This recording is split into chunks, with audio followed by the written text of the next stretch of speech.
BJP के नेता लोग ये खुद मानते हैं कि हम जितना ज्यादा कीचड़ फैलाएंगे इतना ही ज्यादा हमारा कमल खिलेगा।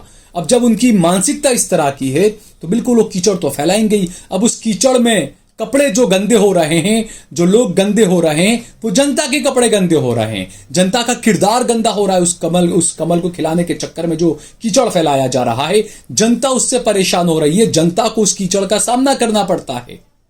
ये हेड स्पीचेस की वजह से ही मेरे नौजवान हिंदू भाई भड़क जाते हैं और ये तमाम मॉब लिंचिंग के मामले भी होते हैं। कहीं ना कहीं तमाम चीजें कनेक्टेड, इस चीज को समझना चाहिए हमें। आप देख रहे हैं देश लाइव, देश की आवाज।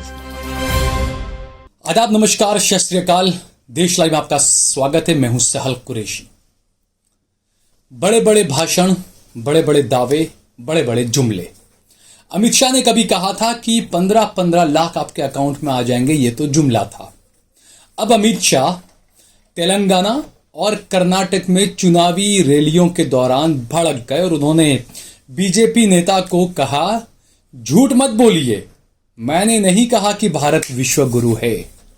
ये जो विश्व गुरु वाली जो बात है, जो नरेंद्र मोदी हर जगह कहते फिरते हैं, अमित शाह अब इससे बचते हुए नजर आ रहे हैं। अमित शाह ने एक मंच से कहा, मैंने ऐसा नहीं कहा कि भारत विश्व गुरु है। क्या है ये पूरा मामला, इस पर हम आगे बात करेंगे, विस्तार से आपको बताएंगे। कर्नाटक और तेलंगाना चुनाव में क्या क्या उठापटक हो रही है, किस तरीके की भाषणबाजी हो रही है, राजनीतिक नेताओं की जबान और उनकी भाषा कितने निचले स्तर तक जा गिरी है, ये हम आपको बताएंगे इस वीडियो में। लेकिन उससे पहले अगर आपने हमारा चैनल देश लाइव सब्सक्राइब न किया हो तो हमारे चैनल को जरूर सब्सक्राइब करें। अगर आप फेसबुक पर और इंस्टाग्राम पर अगर आप देख रहे हैं हमारी वीडियो तो ज्यादा से ज्यादा स्टार देकर हमारा समर्थन करें, सहयोग करें। और सोशल मीडिया के तमाम प्लेटफॉर्म्स पर, फेसबुक पर, ट्विटर पर, इंस्टाग्राम पर आप देश लाइव के पेज को जरूर फॉलो करें। और इसके अलावा सहल कुरैशी और सहल कुरैशी ऑफिशियल पेज को भी फॉलो करें। हमने हमारा नंबर भी आपको दिया हुआ है, स्क्रीन पर आ रहा है। इस नंबर पर भी हमारा ज्यादा से ज्यादा सहयोग और समर्थन करें। तो हम बात कर रहे हैं कर्नाटका और आंध्र प्रदेश के चुनाव को लेकर जो राजनीतिक सरगर्मियां चल रही है, चुनावी रैलियों में जो भाषण आ रहे हैं, कोई किसी को विषकन्या बोल रहा है तो कोई नरेंद्र मोदी को जहरीला सांप बता रहा है।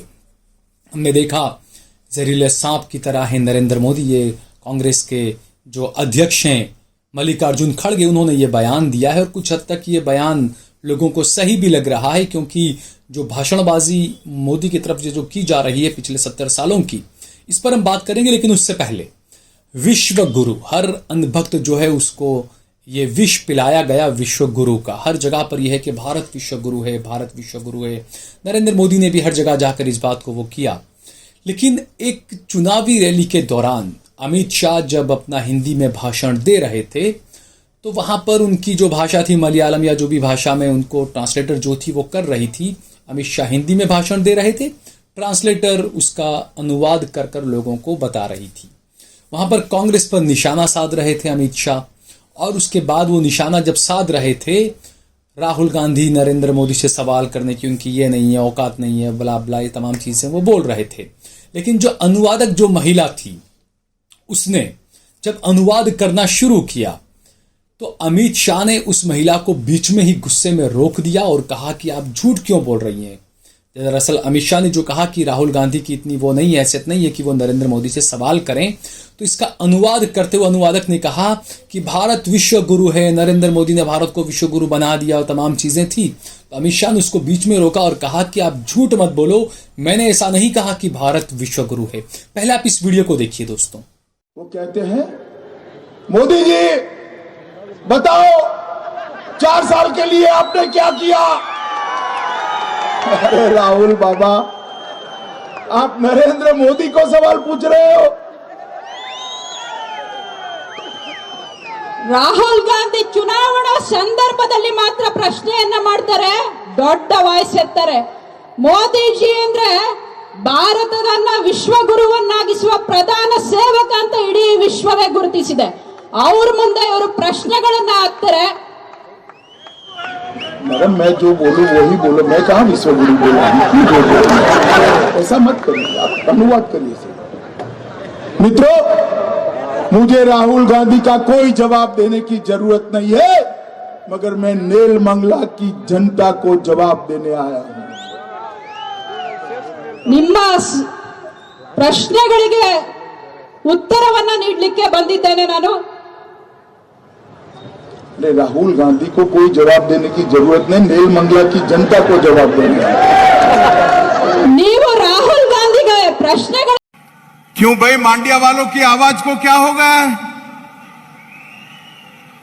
ಯಾಕೆ ಯಾರು ಶಬ್ದ ಮಾಡ್ತಾ ಇಲ್ಲ? ಶಬ್ದ ಕೇಳಿಸ್ತಾ ಇಲ್ವಾ? ಜೋರಾಗಿ ಭಾರತ್ ಮಾತಾ ಜೈ ಅಂತ ಹೇಳ್ಬೇಕು। अरे मैं बोलूं वही बोलो भैया। ಓಕೆ ಓಕೆ मैं सिर्फ इतना बोला हूं, मांडिया वालों की आवाज को क्या होगा?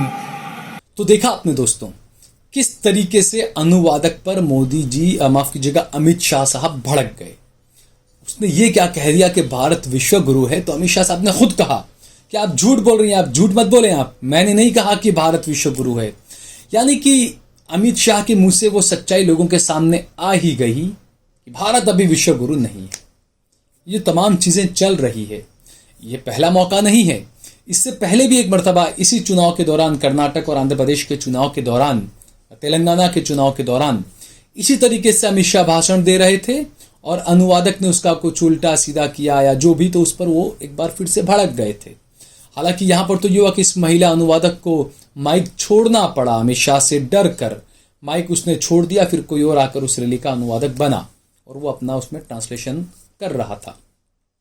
तो दोस्तों ये जो चीजें हैं, किस तरीके से अमित शाह का जो रिपोर्ट्स आ रही है कर्नाटका से और तेलंगाना से, तो उसको लेकर अमित शाह का गुस्सा जायज है। क्योंकि जो खबरें आ रही है कर्नाटक से कि बीजेपी कर्नाटक में बहुत बुरी हार की तरफ आगे बढ़ रही है और इसीलिए ये जो झुंझलाहट है ये क्या उसी तरफ इशारा कर रही है। दूसरी तरफ आप देखें कि एक रैली के अंदर अमित शाह ने बाकायदा लोगों को भड़काने की कोशिश की और ये तक कहा कि अगर कांग्रेस आएगी तो दंगे करवाएगी। जी हां, अमित शाह ने एक रैली में कहा कि अगर कांग्रेस पार्टी को अगर आप सत्ता में लेकर आ जाएंगे तो कांग्रेस पार्टी दंगे करवाएगी और इसको लेकर बाकायदा कोर्ट के अंदर ये मामला पहुंच चुका है। कोर्ट के अंदर अब ये मामले पर सुनवाई होगी, तमाम चीजें होगी। तो अब ये चलन चल चुका है कि जो भी राजनेता हैं उनके भाषण, उनके बयान, इन तमाम चीजों को लेकर अब थोड़ी थोड़ी बातों में, छोटी छोटी बातों में लोग कोर्ट में पहुंच जाया करेंगे। क्योंकि राहुल गांधी को जब कांग्रेस पार्टी के बड़े नेता वो और उनको जिस तरीके से बीजेपी ने घेरने की कोशिश की कोर्ट के जरिए और तमाम चीजें, तो ये बीजेपी का ही दिखाया हुआ रास्ता है। तो कांग्रेस के नेता भी अब माना जा रहा है कि छोटी छोटी बातों को लेकर जो है वो कोर्ट में पहुंच जाएंगे, छोटी छोटी बातों को लेकर वो भी अब सवाल उठाएंगे। और इसीलिए जब अमित शाह ने ये बयान दिया कि कांग्रेस अगर सत्ता में आएगी तो दंगे करवाएगी, तो इसी बात को लेकर कांग्रेस के नेताओं ने अमित शाह के खिलाफ और इसके अलावा जो उस रैली के जो आयोजक थे उन सब के खिलाफ FIR दर्ज करवा दी है कि आप भड़काऊ इस तरह के भाषण दे रहे हैं। तो यहां भी सवाल उठाना लाजमी है, क्योंकि पिछला आप रिकॉर्ड उठाकर देखें कि भड़काऊ भाषण देने के मामले में आजम खान को 2 साल की सजा हो जाती है, उनकी सदस्यता चली जाती है। और दूसरी तरफ इतने सारे भड़काऊ जो भाषण बीजेपी के नेताओं की तरफ से, केंद्र के मंत्रियों की तरफ से, मोदी के मंत्रियों की तरफ से, बीजेपी के विधायकों की तरफ से, बीजेपी के सांसदों की तरफ से कई ऐसे बयान आते हैं, लेकिन उस पर कोई कार्रवाई आज तक होती हुई नजर नहीं आई। कई हिंदू संगठनों के लोगों की गिरफ्तारी हुई FIR को लेकर, लेकिन दूसरे दिन उनको छोड़ दिया गया, उन्हें जमानत दे दी गई। और एक तरफ सुप्रीम कोर्ट बताती है कि हम बड़े सख्त हैं भाई, ये जो हेड स्पीचेस हैं उनको लेकर सुप्रीम कोर्ट ने ये बहुत तक टिप्पणी करते हुए ये कहा कि जो सरकारें इस तरह की अगर हेड स्पीच के खिलाफ कार्रवाई नहीं करती है तो वो सरकारें नपुंसक है। तो एक तरफ तो सुप्रीम कोर्ट की ये बात है और दूसरी तरफ ऐसे जो हेड स्पीचेस जो लोग दे रहे हैं, इस तरह के जो भाषणबाजी जो लोग कर रहे हैं, उनकी गिरफ्तारी होती है, लेकिन चंद घंटों के बाद में उन्हें रिहा कर दिया जाता है, उन्हें जमानत मिल जाती है। जबकि ऐसे ही किसी हेड स्पीच के मामले में आजम खान को 2 साल की सजा हो जाती है। तो ये तमाम चीजें कई सवाल उठा रहे हैं, लोगों के मन में खुद ब खुद ये सवाल आता है कि आखिरकार इस देश में कानून किस तरीके से चल रहा है, लोकतंत्र किस तरीके से चल रहा है। क्या कानून का और जितनी भी एजेंसीज है उनका इस्तेमाल सिर्फ मुसलमानों के खिलाफ और सिर्फ विपक्षी पार्टियों के नेताओं के खिलाफ ही किया जा रहा है? लोगों के मन में यही बात उठ रही है। ये जो तमाम चीजें हो रही है ये उसी तरफ इशारा भी कर रही है।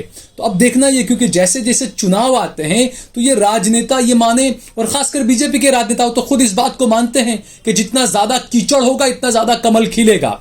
यानी कि वो खुद खूब कीचड़ फैला देते हैं, अपने उल्टे सीधे पुल्टे बयान देकर खूब कीचड़ फैलाते हैं ताकि कमल खिल सके। यानी बीजेपी के नेता लोग ये खुद मानते हैं कि हम जितना ज्यादा कीचड़ फैलाएंगे इतना ही ज्यादा हमारा कमल खिलेगा। अब जब उनकी मानसिकता इस तरह की है तो बिल्कुल वो कीचड़ तो फैलाएंगे ही। अब उस कीचड़ में कपड़े जो गंदे हो रहे हैं, जो लोग गंदे हो रहे हैं, वो जनता के कपड़े गंदे हो रहे हैं, जनता का किरदार गंदा हो रहा है। उस कमल को खिलाने के चक्कर में जो कीचड़ फैलाया जा रहा है, जनता उससे परेशान हो रही है, जनता को उस कीचड़ का सामना करना पड़ता है। ये हेड स्पीचेस की वजह से ही मेरे नौजवान हिंदू भाई भड़क जाते हैं और ये तमाम मॉब लिंचिंग के मामले भी होते हैं। कहीं ना कहीं तमाम चीजें कनेक्टेड, इस चीज को समझना चाहिए हमें। लेकिन मैं बार बार कहूंगा, खासकर देश के युवाओं को इस बारे में ध्यान देना चाहिए कि जो कीचड़ फैलाया जा रहा है कमल को खिलाने के लिए, कमल तो उसमें से खिल के निकल जाएगा। जो नेता आते हैं वो दिल्ली में अपने महलों में पहुंच जाएंगे, लेकिन वो कीचड़ के दाग जब आपके ऊपर जो लग जाते हैं तो आपको कोर्ट कचहरी के धक्के जिंदगी भर खाने पड़ते हैं। इस बात को आप जरूर याद रखें। अगर आपको ये वीडियो पसंद आया हो तो इस पर कमेंट करें, इसे लाइक करें, इसे ज्यादा से ज्यादा शेयर करें। अगर आपने हमारा चैनल देश लाइव सब्सक्राइब न किया हो तो हमारे चैनल को जरूर सब्सक्राइब करें।